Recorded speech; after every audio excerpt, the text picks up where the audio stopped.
আমি আমার প্রবাসী ভাইদেরকে কিছু মেসেজ দিতে চাচ্ছি, প্রবাসী ভাইদের জন্য কথাগুলো। আগেই দোয়া করি আল্লাহ প্রবাসী প্রত্যেকটা ভাইকে নেক হায়াত দান করুক, আল্লাহ হেফাজত রাখুক। সকলে আমরা মন খুলে পড়ছি আমিন। They are the real fighter, they are our remittance fighter. তারাই আমাদের জন্য যোদ্ধা হয়ে কাজ করে। আল্লাহ প্রত্যেকটা যোদ্ধা ভাইকে দেশের মাটিতে পরিপূর্ণ নিরাপত্তার সাথে আসার তৌফিক দান করুক। আমরা সকলেই মন খুলে পড়ছি আমিন।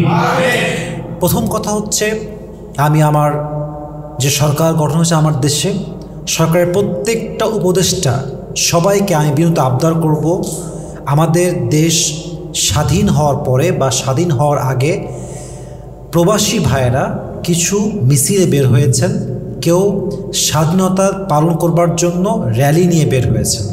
তো সেই দেশে যেহেতু আইন নেই বা তারা বুঝে ওঠে নাই, এই জন্য দেশের পুলিশরা তাদেরকে তাদের আইনের আওতায় নিয়ে শাস্তি দিয়েছে, জেল দিয়েছে।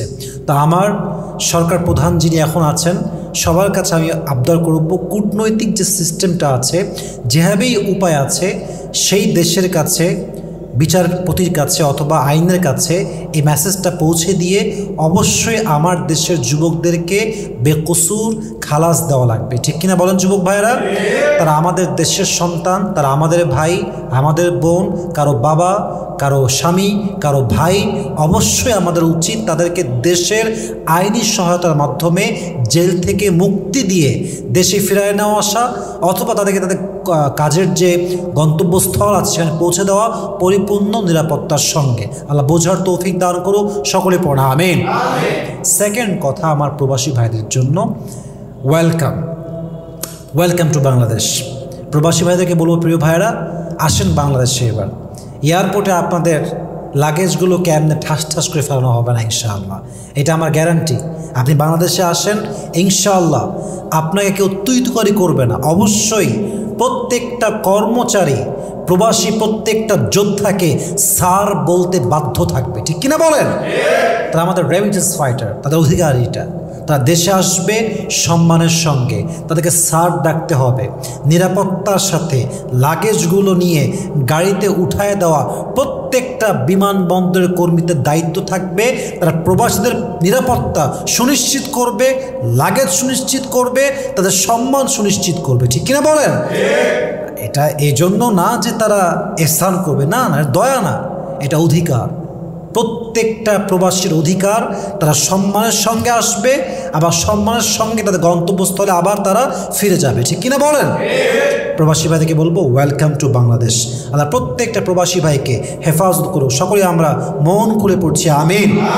এবং লাস্ট কথা এটি আমার প্রবাসী ভাইদের জন্য, সেটি হচ্ছে, আপনারা সকলেই জানেন যে দেশে ক্রাইসিস চলছে, অর্থনৈতিক অবস্থা খুব বেশি একটা ভালো না। অবশ্যই আপনার রেমিটেন্স পাঠাবেন ব্যাংকের মাধ্যমে, যাতে করে এর মাধ্যমে দেশ এবং সরকার সকলে আমরা মিলে নতুন একটি অর্থনৈতিক যেটা স্ট্রং হবে, যেন আমরা আবার গড়তে পারি।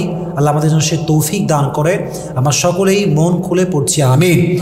পাশাপাশি দেশ থেকে বিদেশে গিয়ে যে প্রবাসী ভাইগুলো আটকে আছেন, অর্থাৎ দালালে খপ্পরে পড়েছে, এরকম হয় না যুবক ভাইয়েরা?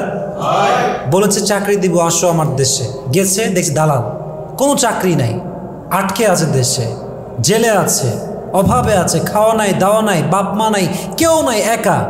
তাকেও রাষ্ট্রীয়ভাবে সহায়তার মাধ্যমে তার নিরাপত্তা সুনিশ্চিত করে দেশের মাটিতে আসলেই হবে না, বরং তাকেও একটি জায়গাতে চাকরি দিয়ে, সহায়তা দিয়ে তার জীবনের নিরাপত্তা সুনিশ্চিত করে তাকে আবার নতুন জীবন গড়তে সাহায্য করতে হবে আমাদের সবাইকে। ঠিক কিনা বলেন? তাহলে আমাদের সবাইকে প্রবাসী ভাইদের জন্য কাজ করার তৌফিক দান করুক। প্রবাসী ভাইদেরকে আল্লাহ হেফাজত করুক। রেমিটেন্স যোদ্ধা হিসেবে আল্লাহ কবুল করুক। আমার সকলেই মন খুলে পড়ছে আমিন।